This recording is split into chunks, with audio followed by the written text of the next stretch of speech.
마태복음 22장 41절부터 6절까지 말씀을 읽었습니다. 다윗의 자손 이런 제목으로 함께 이 아침에 하나님 말씀을 듣겠습니다. 우리에게는 장로교회 신앙 고백서가 있죠. 신앙의 표준 고백서가 있습니다. 또 요리문답이라 하여서 부모가 자녀에게 가르치고 또 답하는 방식으로 우리 신앙을 점검하고 구원을 확인하는 성경에 대해서 바로 아는 그런 신앙 고백서가 있습니다. 그 웨스트민스터 신앙 고백서 소요리 문답을 보게 되면 사람은 왜 사느냐, 성경은 무엇이냐, 하나님은 누구신가, 그는 무슨 일을 하셨나 등 우리에게 가장 구원의 필요 요긴한 것들을 성경의 통전적인 방식으로 우리에게 질문과 답이란 방식으로 가르치기에 굉장히 좋은 그런 고백서입니다. 질문하고 답하는 것, 이것이 참 우리에게 가르침에서 매우 중요한 방식이고, 또 우리 예수님께서도 오늘 성경에서는 제자들과 당시에 있던 바리새인들에게 질문하고 답하는 방식으로 본인이 하나님의 아들이신 것을 드러내십니다.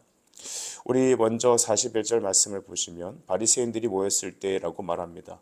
예수님께서는 그들에게 물으셨습니다. 바리새인들은 누구입니까? 당대 최고의 율법학자들이고 또 이스라엘의 선생들이었죠. 그들은 하나님의 사람들이고 말씀의 교사였습니다. 그래서 주님은 그들에게 물으셨습니다. 진정한 말씀의 창시자시고 말씀이신 그분이 그 유대 바리새인들에게 물어보신 것입니다. 그 질문은 42절에 있습니다. 너희는 그리스도에 대하여 어떻게 생각하느냐? 누구의 자손이냐? 대답하되 다윗의 자손이니이다 라고 말했습니다. 이 전에 있는 말씀들을 보면 그 바리새인들이 예수님을 끊임없이 힐난하고 책잡고 공격하는 모습들을 많이 보죠. 오늘날도 마찬가지일 겁니다. 예수를 믿는 사람들에게 또 혹은 목회자에게 먼저 여러분에게 가족들이 주변에서 그래 너가 믿는 하나님은 누구냐 하면서 우리에게 여러 가지 방법으로 질문을 합니다. 청년 사역이나 이런 사역들을 하게 되면 청년들이 이제는 사회에서 어느 정도 지식도 있고 자기 생각도 갖춰 있다 보니까 되게 탁월한 방식으로 교모하게 이상한 것들을 많이 물어봅니다. 어떤 때는 질문한 그 질문의 의도도 알게 되고 또 그 질문에 대해서 답하기가 좀 모호한 것들이 많습니다. 그래서 분명한 성경적 기준으로 말하지 않으면 그 덫에 걸리게 되는 것이죠. 오늘 예수님께서도 그 바리새인들에게 그런 많은 질문과 공격을 당하셨습니다. 이제 그들에게 예수님은 물어보십니다. 그들의 신앙의 근본을 물어보시려 말씀하신 거죠. 그리스도에 대하여 어떻게 생각하느냐라는 것입니다. 당시 그리스도는 여러분 구약에서 메시아라고 바꿔 쓸 수 있습니다. 기름 부음 받은 자. 즉 하나님께서 우리의 구원을 위해 보내시는 바로 구원자가 메시아 아니겠습니까? 그러니까 너희들이 생각하는 메시아 그리스도는 누구냐라고 그들에게 물어보신 것입니다. 그러면서 누구의 자손이냐라고 말하였죠. 우리는 유대인들이 하면 딱 떠올리는 두 인물이 있죠. 첫 번째는 믿음의 시작인 아브라함입니다. 자기들은 아브라함의 후손이라고 하죠. 두 번째는 다윗의 자손이라고 합니다. 다윗과 같은 왕이 이 땅에 오셔서 우리의 구원하시고 우리의 메시아가 주가 되실 것이다라는 것을 그들은 알고 있었습니다. 당대 사람들은 그래서 메시아를 고대했죠. 하지만 성경적인 메시아가 아니라 어떤 메시아입니까? 정치적인 메시아입니다. 우리를 행복하게 해줄 사람, 로마의 압제에서 풀어줄 사람, 오병이어처럼 이렇게 우리가 재정적으로 잘 먹고 잘 살 수 있는 다시 옛날의 영화를 누릴 수 있는 그런 이스라엘을 만드는 왕을 추대했던 것입니다. 하지만 예수님은 그런 메시아가 아니시죠. 우리는 성경을 보고 믿는다고 하면서도 각자 자기 소견에 옳은 대로 성경을 해석하고 이해하는 경우가 많이 있습니다. 그래서 어떤 사람은 그 과거에 그 이방의 신을 섬기던 방식으로 예수님을 섬길 수도 있고 도덕 철학적으로 생각하는 사람들은 성경을 그렇게만 볼 것입니다. 어떤 사람은 신비로운 것들을 추구하는 사람은 그 관점으로 성경을 보는 것입니다. 다 자기 눈의 안경입니다. 그래서 우리는 바른 신앙관이 중요하죠. 그래서 성경을 읽는 것도 중요하고 말씀을 묵상하고 큐티하는 것도 중요하지만 그러나 어떤 안경을 쓰고 있느냐가 먼저 중요합니다. 주님은 그래서 먼저 그들에게 어떤 안경을 쓰고 메시아를 바라보고 있느냐를 물어본 것입니다. 그래서 그 질문이 다윗의 자손으로 온다는 말이 무슨 말이냐라고 물어본 것입니다. 우리는 여러분 비슷한 본문이 제자들에게도 물어보셨던 걸 보게 되죠. 우리 마태복음 16장 16절 보시면 16장 전체적으로 보면 이제 예수님을 이제 제자들과 함께 이제 이야기하는 가운데 예수님을 제자들이 이렇게 얘기합니다. 선생님 주변에 보니까 당신을 엘리야라고 그럽디다. 당신은 선지자라고 그럽디다. 하나님의 사람이라고 막 그러던데요 하고 들떠서 이런저런 얘기를 막 하는데 그 상황을 딱 캐치하셔서 주님은 제자들에게 물어보십니다. 그렇다면 너희는 나를 누구로 하느냐? 우리 고난주 두 번째 새벽에 우리가 이 질문 앞에 서야 되지 않습니까? 나에게 예수님은 누군가? 왜 다윗의 자손으로 오시나? 우리가 참 바쁘죠. 어떻게 보면 한계점에 이르는 삶을 살 때가 너무 많습니다. 바쁘게 회사 다니고 육체는 지치고 경제적인 한계는 찾아오고 내 정서는 메마르고 마치 벽에 부딪힌 것 같은 그런 삶을 하루하루 꾸역꾸역 살아가는 게 아마 오늘날 대부분의 사람들이 살아가는 것일 겁니다. 그래서 신락 같은 믿음 하나 붙잡고 그냥 근근히 하루하루를 버티고 살아갑니다. 다른 여분의 어떠한 힘도 시간도 물질도 존재하지 않는 것 같습니다. 이럴 때 우리는 이 질문 앞에 서게 됩니다. 왜 예수님은 다윗의 자손으로 오셔야 됐나? 왜 예수님을 메시아를 그리스도를 다윗의 자손이라 할까? 또 예수님의 제자들에게 질문한 질문, 너는 나를 누구라 하느냐? 그때 우리 유명한 베드로가 고백하지 않습니까? 주는 그리스도시며 살아계신 하나님의 아들이십니다. 주님은 나의 그리스도십니다. 라고 그런 유명한 고백을 했습니다. 예수님은 그 고백을 딱 캐치하셔서 시몬아, 바요나 시몬아, 내가 복이 있다. 네가 방금 한 말은 너의 어떤 재능이나 지식으로 한 말이 아니다. 내 아버지께서 성부께서 너에게 성령의 은혜로 고백하게 하신 것이다라는 거죠. 주는 그리스도시요 살아계신 하나님의 아들입니다. 라고 말할 때 주가 그리스도십니다. 이 그리스도라는 것은 인성으로 오신 예수님이시다라는 겁니다.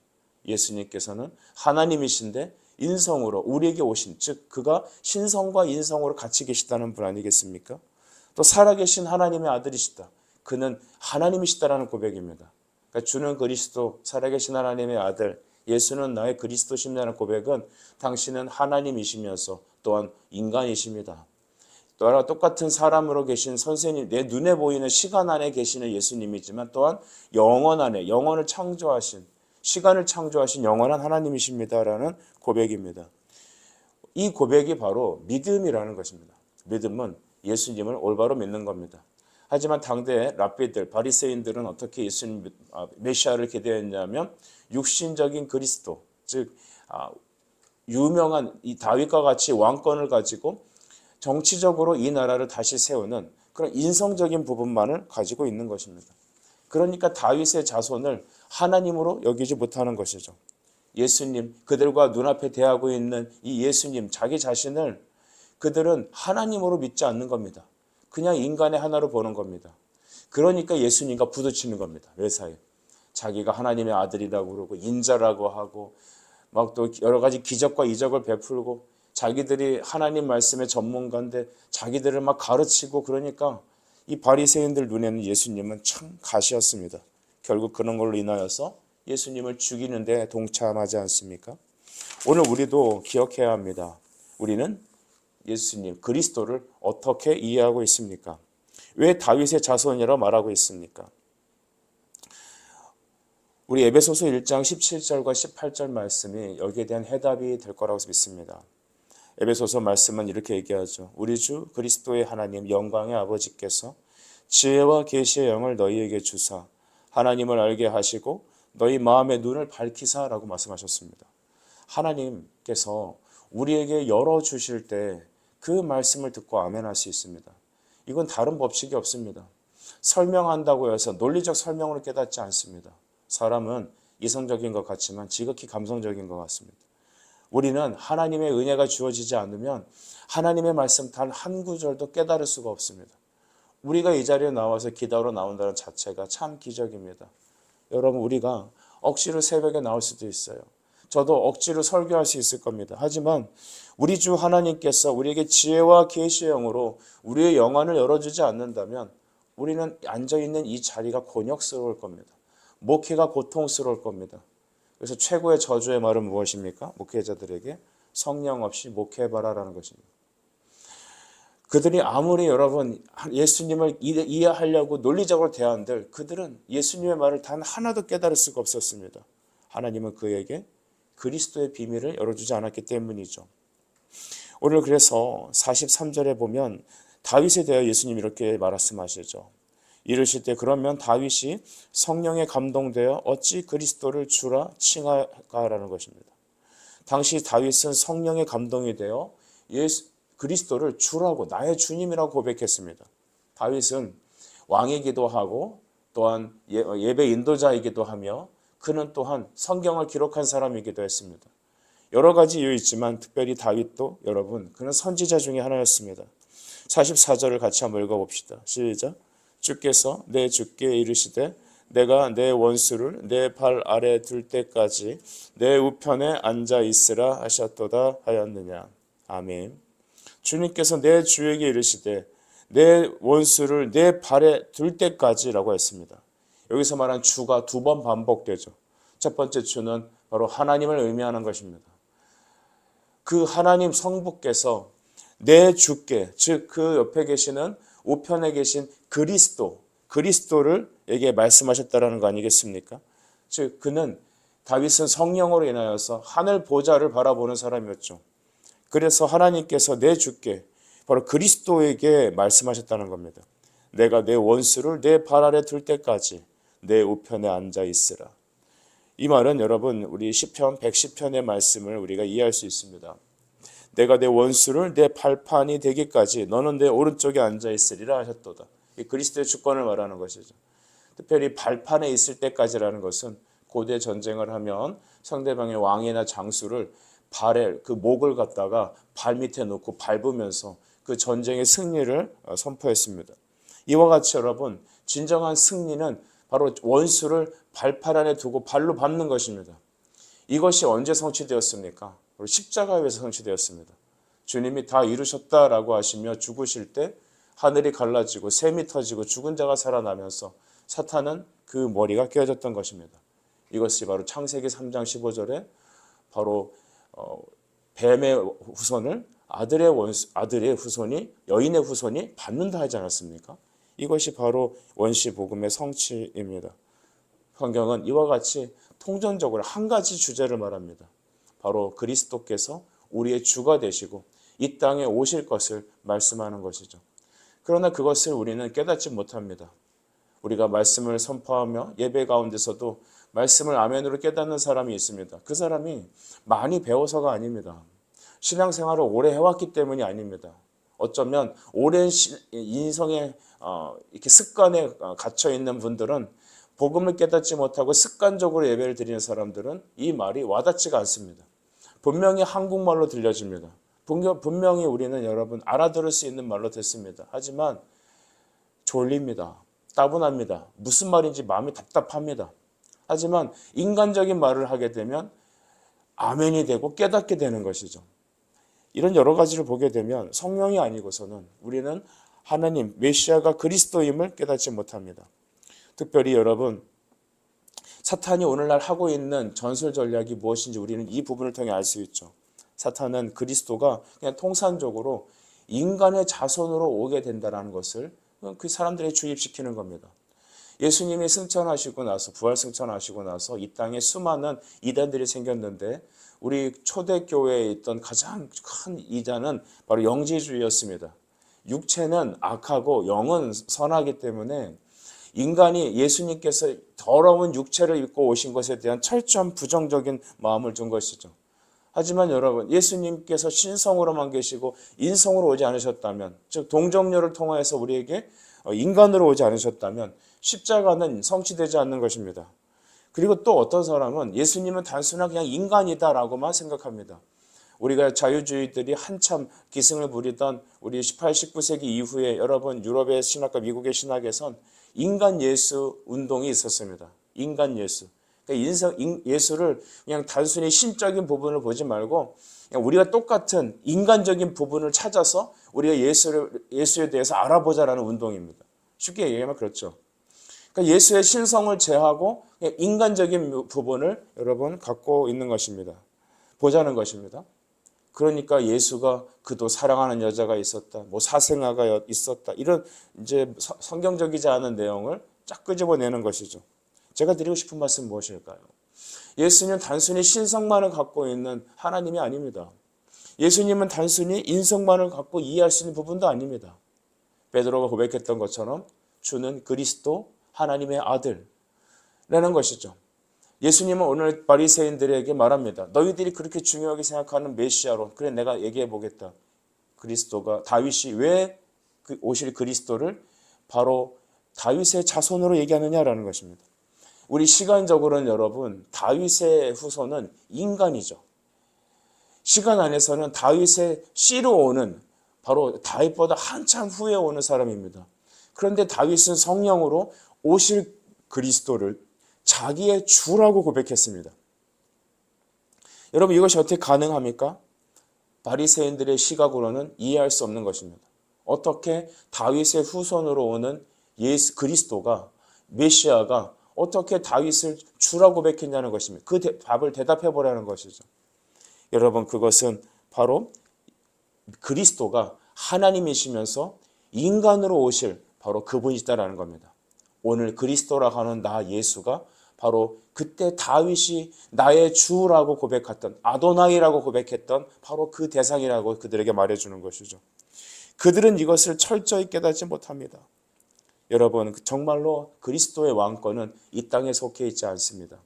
많은 분들이 합리적인 이성과 또한 세상의 논리로 복음과 신앙을 찾아가려고 합니다. 어떤 사람은 인간적인 면으로, 어떤 사람은 신비적인 방법으로, 둘 다 아닙니다.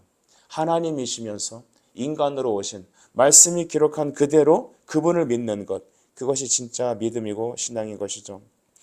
하나님께서 나단의 예언을 통해서 다윗에게 다윗 언약이라는 걸 주셨잖아요.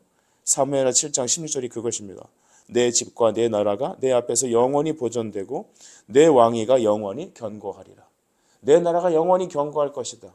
이것은 육신의 나라가 아니라 바로 하나님이시면서 또한 다윗의 후손으로 오신 그분 예수께서 우리의 왕이 되시고, 특별히 사탄을 깨뜨리시고 사탄을 위해 군림하셔서 우리 선택된 하나님의 사람들을 건지셔서 거대한 하나님의 교회를 이루기 위한 것입니다. 여러분, 예수님을 고백하는 사람들은 어떤 은혜가 있을까요? 바로 그리스도가 머리가 되셔서 그와 함께 육체가 되는, 지체가 되는 바로 교회를 이루는 것이죠. 우리는 왜 다윗과 같은 왕이 필요합니까? 메시아가 필요합니까? 왜 다윗의 후손으로 오셔야 된다고 말했습니까? 그것은 주께서 육신의 모습으로 오셔서 그를 믿는 자마다 교회를 이루기 위한 것이죠. 우리 에베소서 1장 10절 말씀도 보면 하늘에 있는 것이나 땅에 있는 것이나 그리스도 안에서 세상을 통일하게 하신다라는 것이 하나님의 계획입니다. 오늘 말씀을 좀 정리하죠.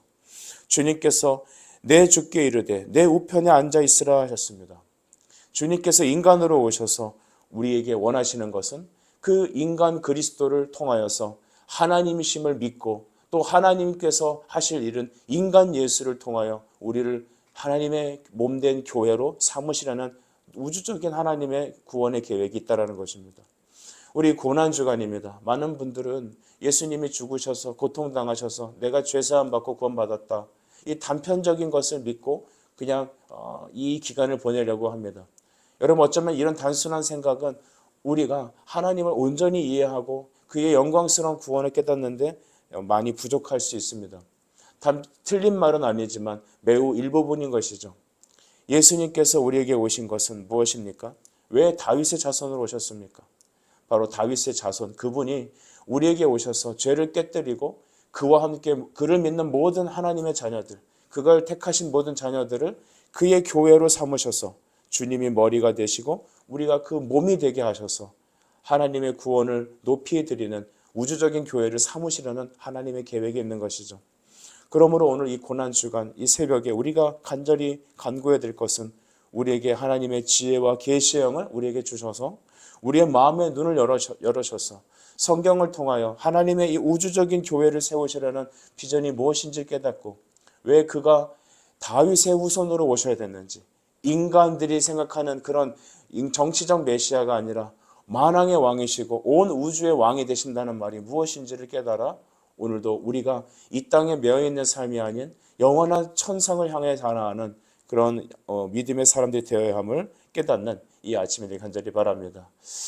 기도하겠습니다. 하나님 아버지, 오늘 이 시간에도 오늘 우리에게 왜 그리스도께서 다윗의 자손으로 오셔야 되는지에 대하여 깨닫게 하시니 감사합니다. 바리새인들은 그리스도에 대한 생각, 그가 단순히 정치적인 메시아, 육신으로 오는 메시아임을 그들은 믿었습니다. 그러나 육신적인 메시아가 전부가 아니고 또한 신성만을 간청한다고 하나님 우리는 예수님을 다 깨달을 수 없습니다. 신성이 없으면 부활이 없고 인성이 없이는 죄의 전가가 없으니 오늘 우리의 죄를 가져가시고 부활 생명을 나타나실 주님, 특별히 온 우주를 그의 머리 되신 그리스도께서 우리 그의 성도들을 예수님으로 말미암아 통일하게 하시는 하나님의 우주적인 경륜을 이 아침에 깨닫는 이 시간 되게 하여 주시옵소서. 예수님의 이름으로 기도드립니다. 아멘.